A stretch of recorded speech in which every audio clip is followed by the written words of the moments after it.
Welcome to Life with Beth and Court, where we teach you how to live authentically and build your best life, one step at a time. What are we mic checking with today, Court Kane? Well, given the situation, I feel like this song is super appropriate. You don't gotta go to work, work, work, work, work, work, work, but you gotta do the work, work, work, work, work, work, work. I You get can it. work from home. Damn it, damn it. Some of us. Most of Well- us. All of us. Wait, is that the same one that she said, I'm going to get you fired? Yeah. That I always say is super disrespectful, and you said she doesn't mean it literally. No, she's flirting and joking that he's Oh. going to be so distracted that he can't leave to go to work and he's going to work from home. Very Got different it. context. I'm just applying it to what's happening. Okay. The other mic check would have been my corona, but I feel like Yeah. it's kind of a serious topic, so I just course corrected. But you could just give us a taste of what that one would be. Woo! My corona. Dun dun dun dun dun dun dun dun dun dun dun. You can't get me started on that one nice. with the guitar riff. I'll just keep going and going. I mean, I think both were appropriate Yeah. and fitting for whatever mood you're in. Welcome back to another episode of Life with Beth and Court. I'm Beth. I'm Court. And today we're talking about Coping with COVID. nice alliteration. Thanks, I made it myself. Oh, well done. So obviously, this thing that is taking over the entire nation and other parts of the world felt kind of like it was going to go away quickly at first. At least Mhm. that's how I interpreted it. I was like, okay, this is a weird situation. Things are different and we're just going to pause and things are going to be a little crazy, but it's starting to feel like, what week are we in? Week 3? I have no idea because all the days blend together. Right. That is super true. I feel like we might be in week 3 or week 2 of being at home, and it's starting to become evident that this isn't a short-term thing. Mm-mm. It's definitely, I feel like we probably haven't even hit the peak of it yet in Michigan. What would you say? Yeah, I don't know. It depends. I read earlier that we had a hot spot here in Michigan, which means that we have apparently a concentrated population of infected people. I don't think it's anywhere near us. I think it's downstate near the metropolitan areas. Right. Not to be confused with a wireless hotspot. When Right, you say that's hotspot, good. yeah, that's Yeah, a good That's hotspot. a good hotspot. This is not a good hotspot. This is the not preferable type. And I think that we were a while ago. I don't know what the stats say now. We were in the top 5 of infected states. I which- stopped looking. It yeah. made me feel super depressed. And I was like, okay, we're just going to roll with it. But it definitely, for me at least, I thought it was going to be short term. Like, we're all just going to stay home for a couple days and it will blow over. But as we're watching what's happening in other states, and our governor is using what's happening in other states to make decisions on how we're Right. going to navigate this, I feel like we have not even hit the peak of it yet and we still have a ways to go. Yeah.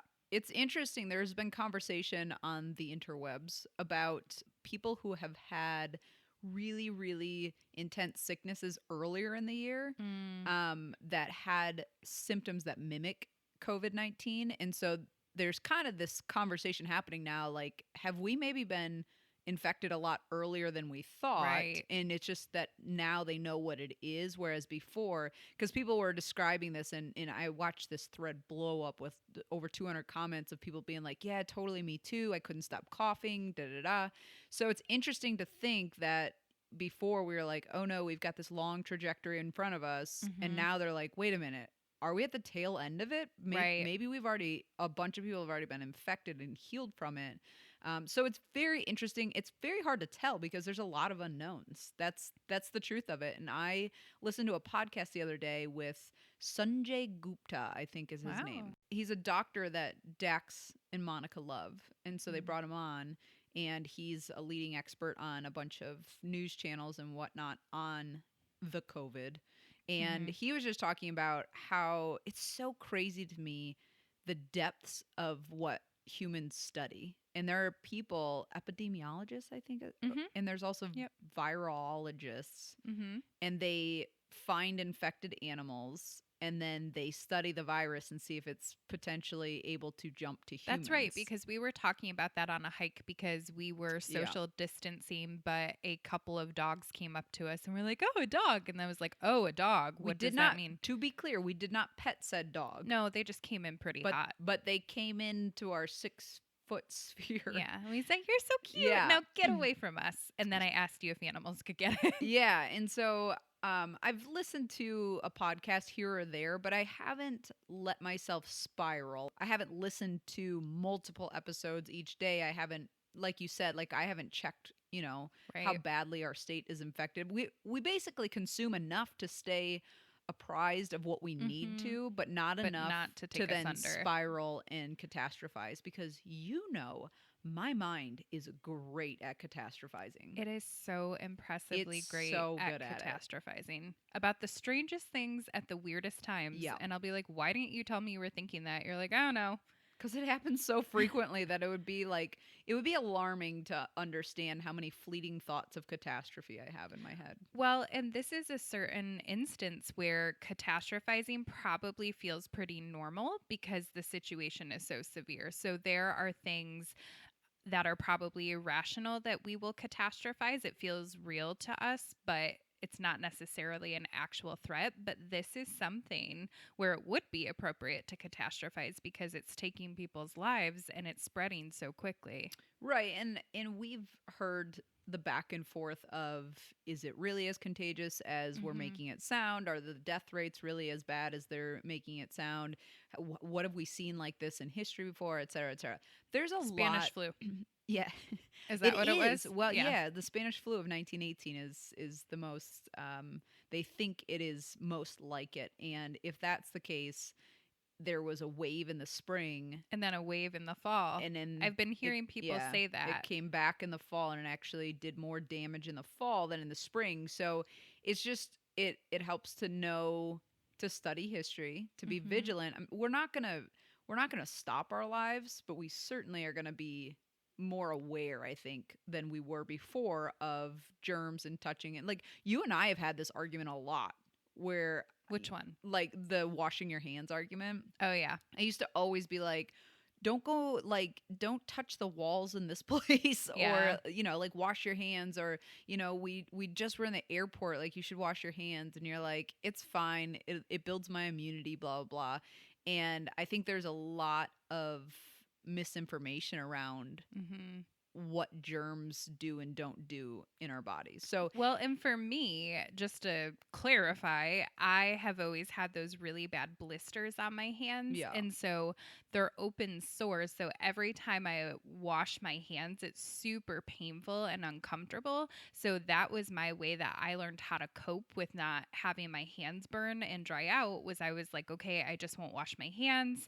And that became a normal thing for me. And when you have blisters that are that painful, not a big deal. You're like, cool, I'll take my chances with germs because it's not worth washing my hands when it hurts that bad. But open wounds are where germs True. flourish even Yeah. more. And so, Yeah. but you've come to, well, first of all, you've addressed the blisters because And I wash my hands now. well, yeah, because you realized it was a food intolerance this whole time and Right. inflammation and all of that. But the point is, there's a lot of people I think that had that mentality that you had, where it's like, the old school, rub some dirt on it, you'll be fine. Germs are good for you, like that kind of mentality. And we're seeing right now, like that's not really how it works. And I think that this virus is just an instance of it's not just this virus that spreads like this. You know what I Hmm. mean? Like, if you have to stay 6 feet away from Hmm. people so that we don't spread this virus, well, that doesn't mean that when there's not a virus in someone's system, that their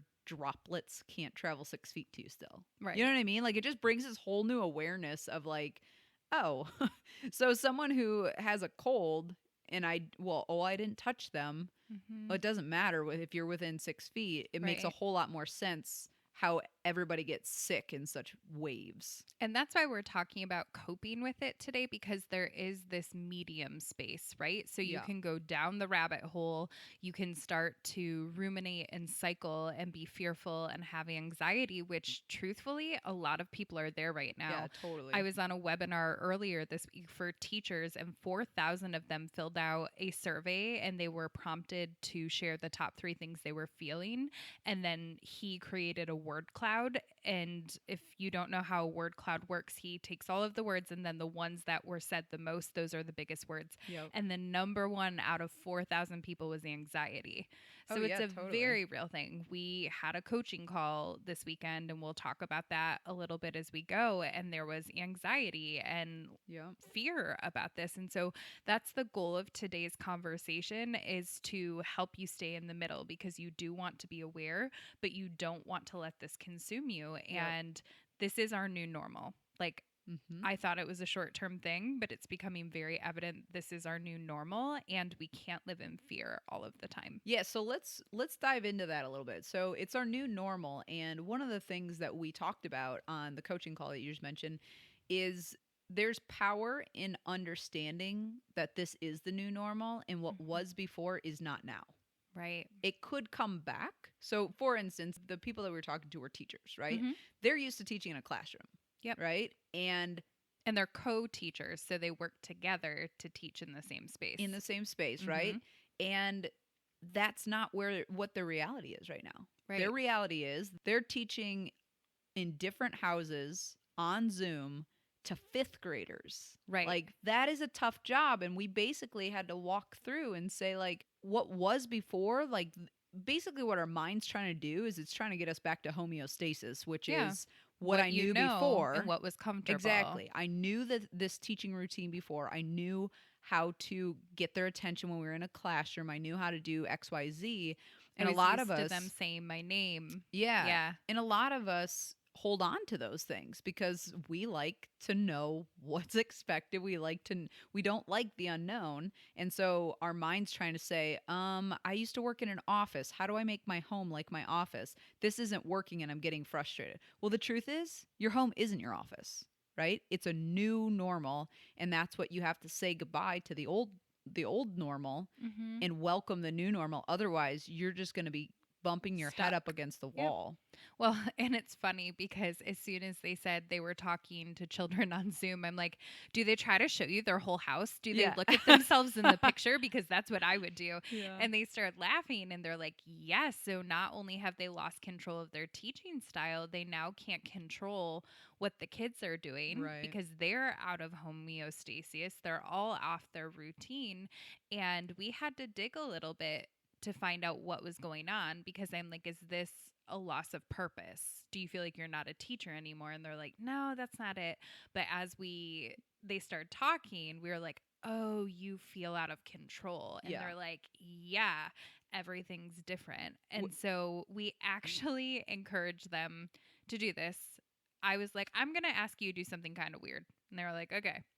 We asked them to, their homework was to create a ceremony of how they were going to let go of their old way of teaching, because they had just found out that they were not going back to school this year.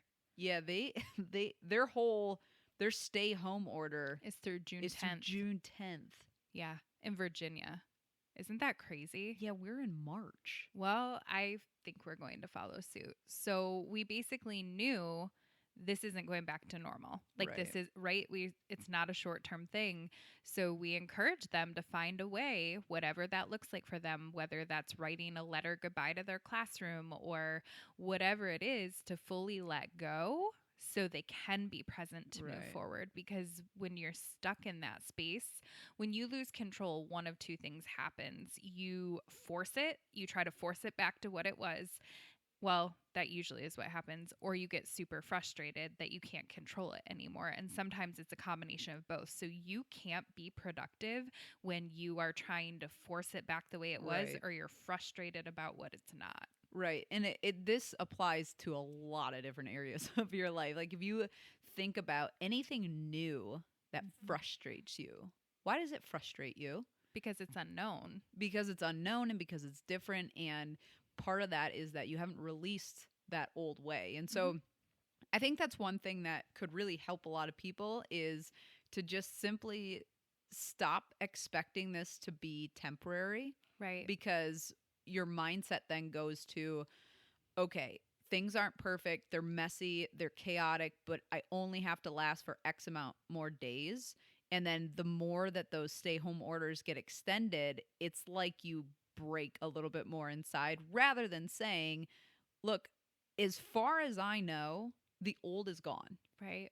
and I don't get to go to the grocery store, and I have to be a stay at home mom teaching my kids. I have Right. to be a stay at home dad teaching my kids. I have to be in the same house with my significant other while I'm trying to work on Yep. top of everything. And we're both trying to parent the kids. And basically, it's like a petri dish. Like you're Yeah, stuck in a totally. contained, or like Big Brother, where everyone's put in a house and they can't leave together. So you start to see these things that you probably didn't notice before, and things start to piss you off that didn't piss you off before. So you're exactly right. It's we don't like that because it's uncomfortable because we're not used to it. Well, and another frustrating point though is like, so for instance, you and I, we have two offices. We're very fortunate. Mhm. We each have our own office in our home, and our offices are next to each other. And I remember one day you came to close my door because hopped on a call first, Yeah. and you realized, oh, that literally makes zero difference because you can hear directly Through through the the walls. walls. Yep. And so we don't even close our doors anymore because it's pointless. But things like that, though, your mind could wander back to, oh, this is so frustrating. At work, I had my own office. I had a door that closed. I could be on conference calls without people screaming in the background, and this and this and this, because your mind's comparing it to, this Right. is frustrating because what I had at work was a solid office with that walls that were more than an But inch guess thick. what? It's not coming back. It's not work. Like, Yeah. you're not at the office anymore. You're at home. So figure out what needs to be the new normal, Right. to a point that if the stay home order extended another month, you wouldn't go, I'm going to lose my mind. Because that's where people are at right now. Either that Totally. or people really like to complain on Facebook about things that aren't real or they don't feel Yes. strongly about. There's a lot of I'm going to lose my mind. I'm frustrated. I don't know what to do. I don't know how to be all of these things. And, we look and see how can we help? Like how can we help people deal with this and cope? And so we actually created a masterclass, a Yeah. 2-hour workshop to teach people how to handle their kids and what's going on and how to set them up for success while they also are not losing their minds.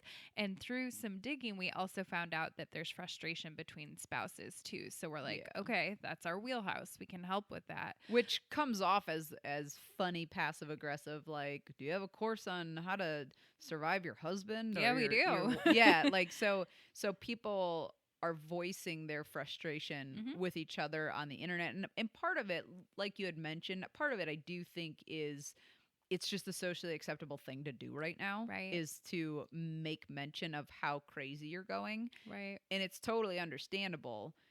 But, like, again, going back to what is your new normal, so Yeah, that if this were permanent, you're not going to get, and some of it, obviously, this is like a super rare case of, like, you can't even go to the store, you can't do right. normal activities. But the point is, what was isn't now. Hmm. So find a way to release that and lean into what is now, so that you don't feel like you're constantly fighting, quote, what I used to have. And that actually segues nicely into the second coping skill we're going to talk about. So, the first one was letting go of what was and opening your mind to what is. The second coping skill is scheduling. Because Hmm. when we're talking about chaos, you've now let go of the old and you're making the new.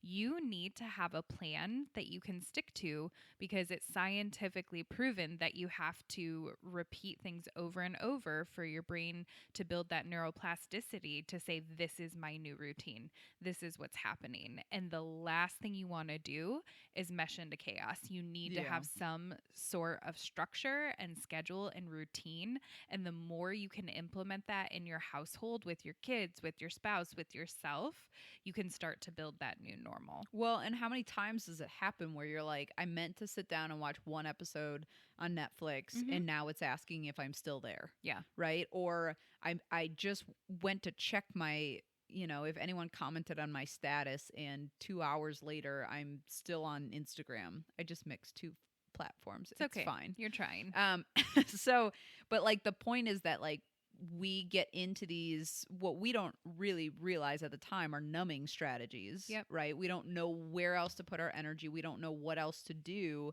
And so we end up on Netflix, we end up on social media because those are the things that instantly give us those hits of dopamine in our brain to make us feel better. Mm-hmm.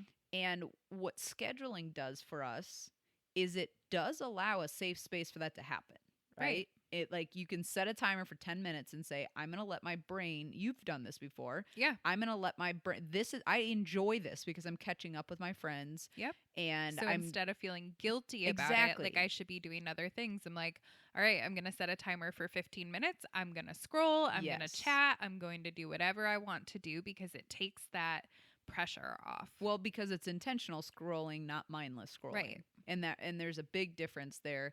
And it also has boundaries to it. Mm-hmm. Right? You say this is okay, this is not okay. And that's essentially what a boundary is. Right. And so you say it is okay to scroll. Mm-hmm. It is not okay to scroll for 3 hours Right. at the end of my day. So one of the things that we had also talked about as well. So I'm a project manager by profession. So my role, you would go crazy in my role. I feel uncomfortable just hearing the word project manager. And when we were on the coaching call and you were walking them through scheduling, I was like, or just try setting a timer for 10 minutes. All right. But like my role in a company is to make sure that everything is on track, that everyone has what they need, that everyone knows what they should be working on. We're on track, we're on budget, and the clients have what they need and they know that we're working on their project. I feel right? like that kind of sounds like our relationship a little bit too. I can't turn it off. I know. I'm like, why does this sound familiar to me? Okay, I'm there. But the key to my role and why it comes to me so naturally is I schedule the shit out of everything. Yeah. Right? And it seems obsessive. I was joking with one of my colleagues like I'm like a dog with a bone with a task, right? Like if you don't answer me if you've done it or not, I'm going to keep asking you until I've either moved it, kicked it down the line to a different day, or you've told me you've done it. Other Mm-hmm. than that, I will hound you to know that it is done. And so what happens when you schedule things is it allows you to let it go out of your mind. Right. Right? Like you no longer have to use that mental energy to say, oh, don't forget to call this person or don't forget to send this person a happy birthday card. Don't forget to, all those don't forget tos, they add up and they're exhausting. Yeah, because I don't schedule, and that's what happens. I am like 3 weeks into the month, and I started on the first day, and my list is overwhelming. And I'm like, I'm just going to rip it out and throw it in the garbage. Like, I can't even handle all of the Yeah, things. those tasks don't go away. That way. Yeah. And so, truthfully, though, when you're talking about being intentional and scheduling things out, I am not that way by nature. So, I have to force myself to do it. So, working from home, Mhm. I literally have to be so tedious and intentional and say, okay, this part of my day I'm doing this time I'm doing this. And then for me, I get so sucked into it for work that I have to schedule time for a break too. Yeah. So scheduling is a really big thing when chaos is going on, because then you are focusing in the right direction and you're not losing time and you're not letting your to-dos stack up over 3 weeks and then throwing them in the garbage. Do you really do that? I did it once. Oh man, Then I was like, you actually do that damn with our it, I closet need though. that. Like I walked out in the garage and I saw this whole bag of random things, Like and I what? realized that you were throwing them away. Well, Like yeah, that's where things I don't go. know. There was like our supplement containers. I don't know why. Like the supplement organizers. Why would that There be was in like the garbage? I don't know. You threw away a mirror. Oh. Yeah, there's a bunch of things, but you have that in you where you get fed up and Yeah. you need a change, so you throw everything away. Which, can we just talk about how amazingly well I am doing so far? Not being able to do whatever I want. Like, I It's very hate true. following the rules and I'm listening to the governor. I'm staying inside of our house. I haven't had a surge of like, I need to change everything, but I did start to feel like a little twitchy this week. Yeah. The past couple of days have felt very Groundhog's Day to me. So you've been warned that I probably will start throwing things away. Oh, good. Yeah. I'll keep an inventory list of my stuff because you tend to start with my stuff. Yeah, we should have a check-in system every morning. Yeah. Like, scale of 1 to 10, how close are Yeah, you to how close needing are to you control things? to going into my room and throwing things away? Right. All right, so back to scheduling. Here's the thing about it is it lets your mind, you just get this calm about you because throughout my day, have you ever had that feeling where you're like, should I be doing something else right now? No. What? You haven't? Mm-mm. I've felt that before. If I don't schedule my day out and I'm watching a TV show or I'm scrolling or something, I have this nagging like, should I be doing something right now? Is something due? Am I supposed to be doing something for someone else? Do I That have sounds terrible. it's horrible. But what scheduling does is it alleviates that. So I never have to wonder if I'm missing a deadline, if I'm missing paying. I do this with our bills. I don't worry about missing credit card payments or bills or anything. Most of it's on auto pay, but there's some municipalities that are pretty old school. So I schedule it all and then it just releases. And every day I go to my schedule and I say, what do I do today? Got it. Bang, bang, bang, bang, bang. And then, like you said, we even schedule time to scroll or like we're going I to. schedule time to deal with my emotions, and I Oh, yeah, schedule I don't time have to that. worry, and I schedule time to have anxiety. And it's really weird because ever since I made that a part of my routine, I don't have it as much anymore. Like, I don't have to use it, but just knowing the option is there. Like, if I start to feel anxiety spike up, but I know we're in the middle of something, like if we were recording a podcast and I was stressing out about something, before it would consume me and I would cycle and I would ruminate. But I tell myself, it's okay to feel worried about that, but you can do it after the podcast, or like you can schedule that time before bed to journal or like write it out. So putting boundaries around when I allow myself to stress out about things actually relieves my stress. Interesting. Yeah. We have very I'm a different special schedules, creature. don't we? And with this whole situation, I've been thinking I've been doing incredibly well and I'm not freaking out. I'm not going down rabbit holes, and I am a go with the flow person as it is for the most part until you give me Well, rules I don't want to follow, which is why I'm starting to get twitchy. But before, had I not learned how to harness my emotions and my anxiety, I probably would be down a rabbit hole right now. So it's yeah. very interesting. Yeah. Anxiety is contagious. Right. More And contagious than the COVID, believe it or not. right. And so actually that's the third coping skill we're going to talk about is what you can control versus what you can't. Yes. So you've said goodbye to the old, you're introducing the new normal, you're trying to put order and consistency, routine schedule in. You're still going to worry about things. Mm-hmm. And again, given our situation, this is a pretty appropriate time to worry. So, what we tell people to do, and we did this on our coaching call this Sunday, was to do the control circle. And it's really simple. It looks like an eyeball. It took me a second to realize it looked like an eyeball. And I was like, draw a big circle. Now there's another circle, but I'm not sure what size it And I was is. like, I'm confused what we're doing. Not the pupil, the iris.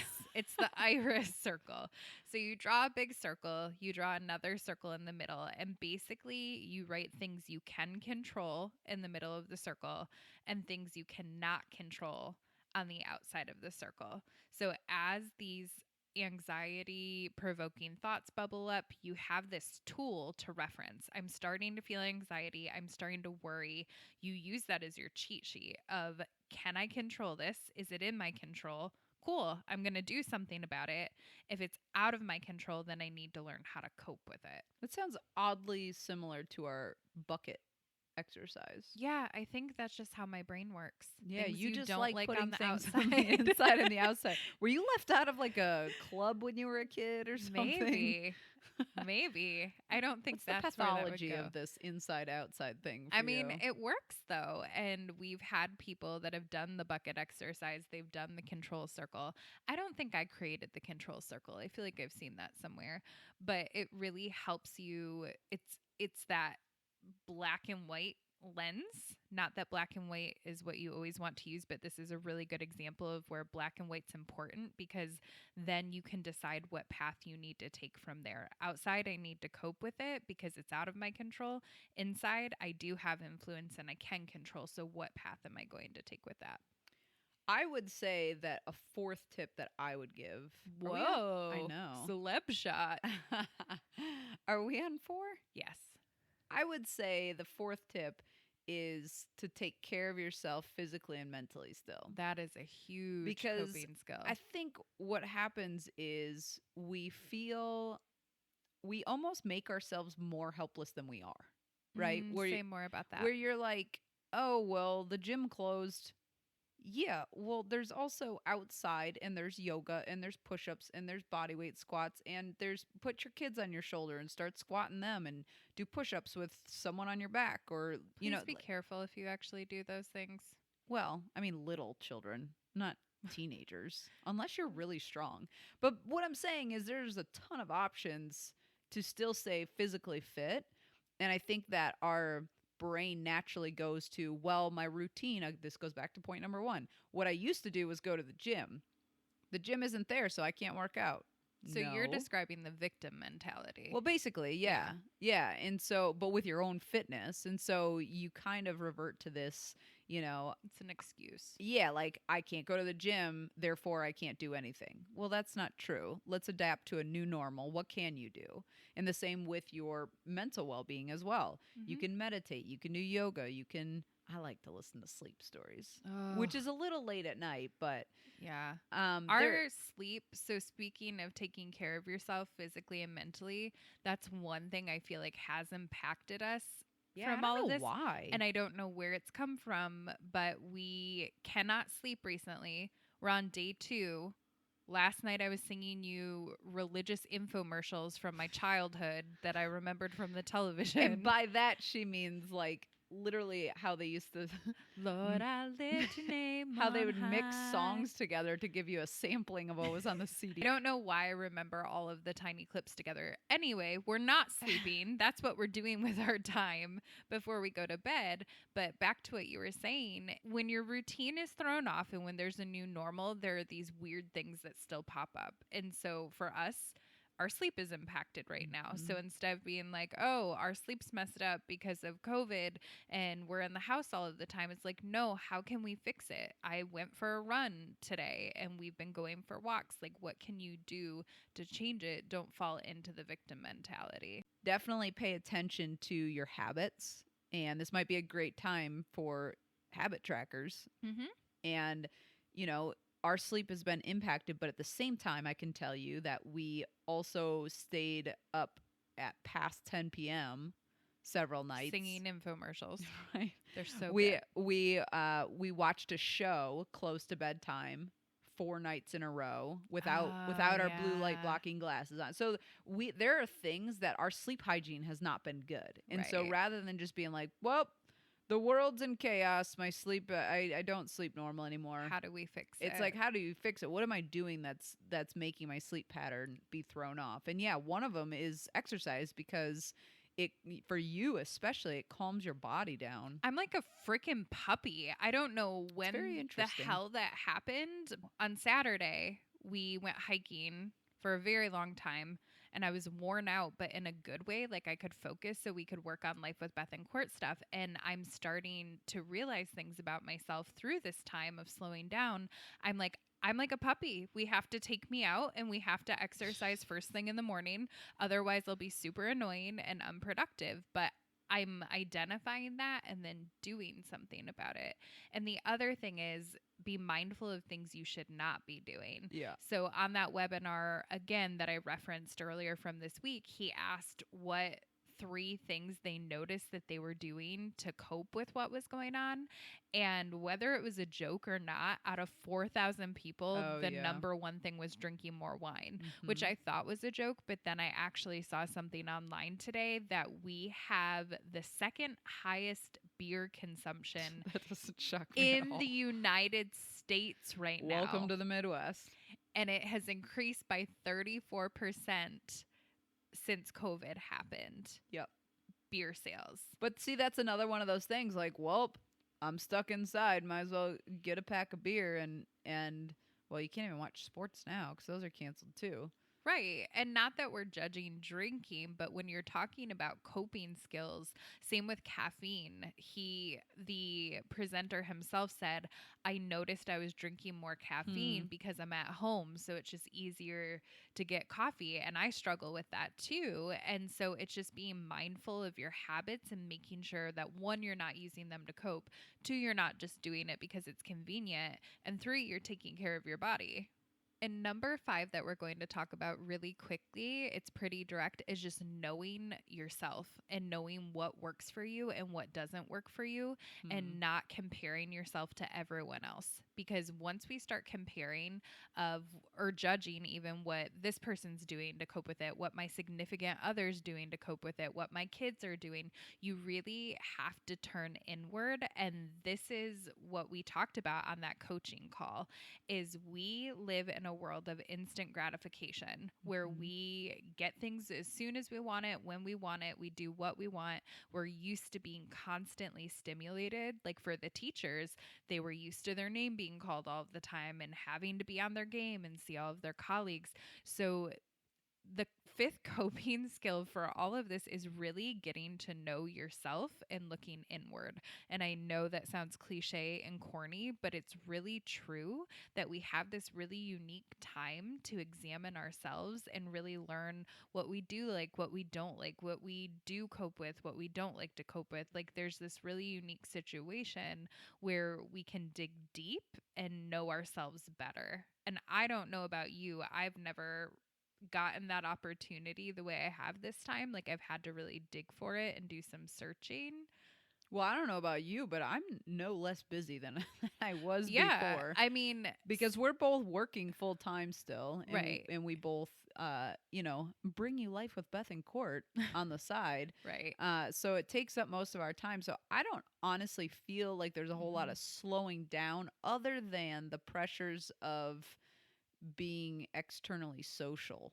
Maybe that, and commuting is a big one, and getting Yes. ready. Yep. So I agree. I feel like I'm just as busy workload wise, but I also have these moments of calm and transition that's slower because I'm not rushing to get ready and get out the door and get dressed and get my makeup on. I'm not rushing to pack Yeah. my lunch. I'm not running out to get lunch. I'm not driving 20 minutes to work. Like for me, I'm using those moments to really dig in and look at myself and say, what do I need to work on? What do I want to work on? What do I notice? What am I feeling? What am I thinking? So I think a way to cope with what's happening is to see it as a positive, that this is a time to get in touch with yourself too. Well, and I think something that's super helpful in that aspect is to create a list of things that make you feel calm, that hmm make you feel relaxed, that make you feel more in touch with yourself. hmm Because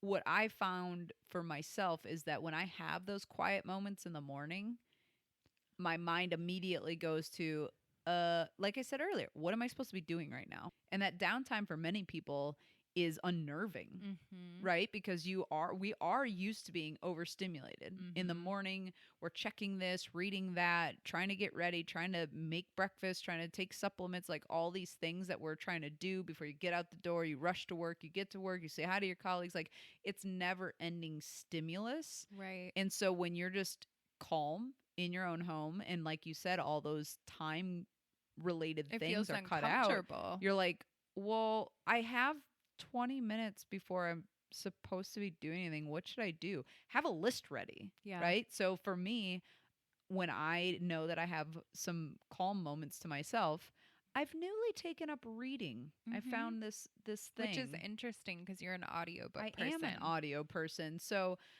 reading for me or playing Elevate, which is brain games, Mhm. meditation, and workouts. Those are, for me, those are what I Mhm. tend to do in the quiet moments. Or, I'll edit a podcast or, Mhm. make slides for whatever we're doing with Life with Beth and Court. But the point is, have a go to list of when you Right. find yourself in a quiet moment with only 5 minutes.